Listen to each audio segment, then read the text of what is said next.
Hello there! I'm really sorry about the fact that I think this video is a little bit late. I had fully intended on filming and uploading 2 videos before I left for Michigan for a week and a half, and unfortunately one of them didn't really go as planned. I was in the middle of filming my How to Cast a Spell video for my witchcraft series, and I got the sit-down talking portion of it done, but I ran out of time before my parents came here to take us back up there with them to actually record the spell casting portion, which is a little bit important.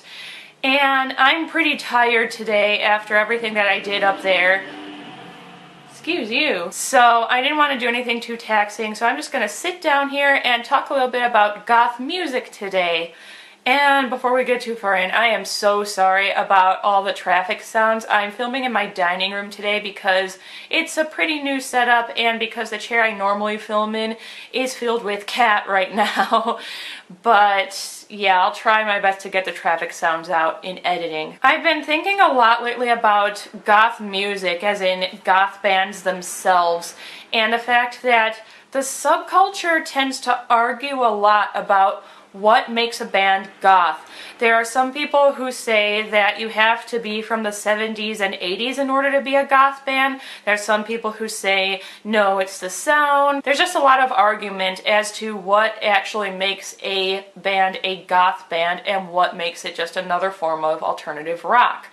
And I have to admit, even though I know most of the bands who started the goth movement, and I do listen to just about all of them, it confused me too. I was like, I always thought I knew what a goth band was, but now that everyone's arguing about it, maybe I've been wrong this whole time.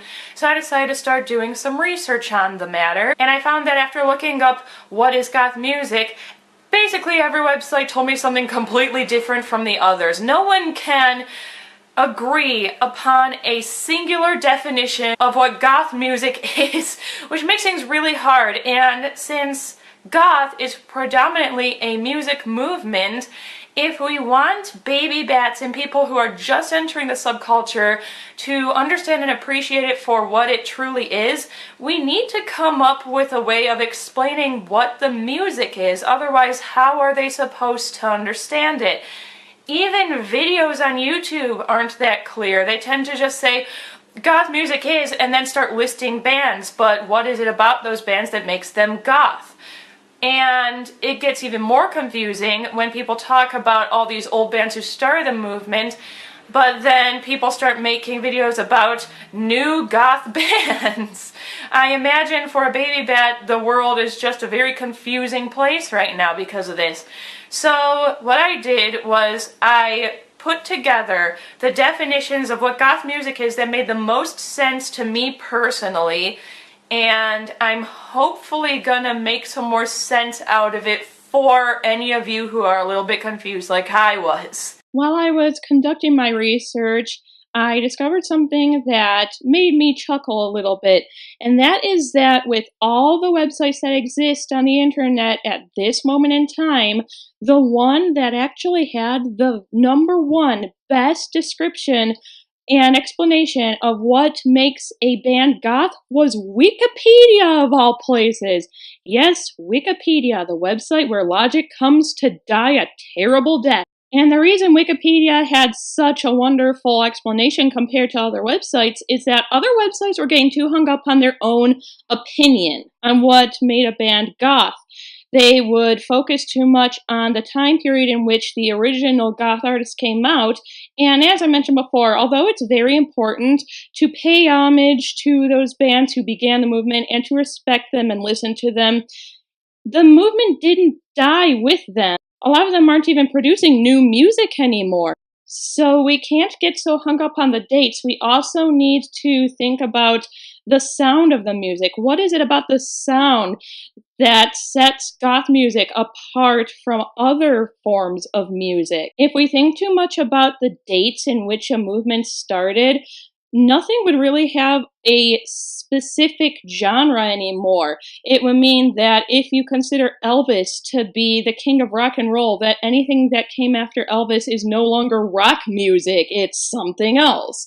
If you think that Dolly Parton is the queen of country music. By that logic, if you say anything that began with her is country and anything that happened later is not, what's everything on the Country Channel these days? You see why getting hung up on the date doesn't really make a whole lot of sense. So Wikipedia actually has a direct quote, which I think perfectly sums up what makes goth music what it is. According to Simon Reynolds, standard musical fixtures of gothic rock include scything guitar patterns, high-pitched bass lines that often usurped the melodic role, and beats that were either hypnotically dirge-like or tom-tom heavy and tribal.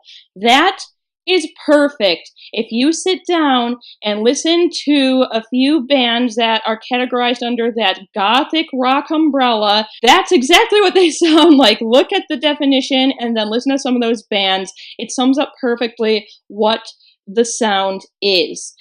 And if we're going by that definition of what makes a band goth, the gothic music movement certainly did not end in the 70s and 80s. It's still going on today. While a lot of people tend to kind of lump any alternative music genre into the same umbrella, there are several branches of alternative music. They are not all gothic rock. In order to be gothic rock, they have to follow that strict definition of what the music sounds like. The lyrics, I've found, are also very different in gothic rock than they are in other alternative music genres. They tend to be very poetic and very dark. It's all about finding the beauty in things that most people would find macabre or unpleasant. So if we're going more by what gothic music sounds like and less about the dates in which it was popular, then there are a few new bands out there who are definitely considered gothic rock. So that's essentially it in a nutshell. I hope that made some semblance of sense to you. I hope this helps some of you who have been really confused about what goth music is understand it a little bit better. And just remember, you guys, there is no single definition for what goth music is. Don't attack one another for having a different view on it. Don't violently argue that your opinion of what goth music is correct and someone else's is wrong. Until we have one definition we all agree on, it's kind of up to interpretation to a certain degree. Just be kind to one another. It's okay to disagree, but just do it in a professional and adult way.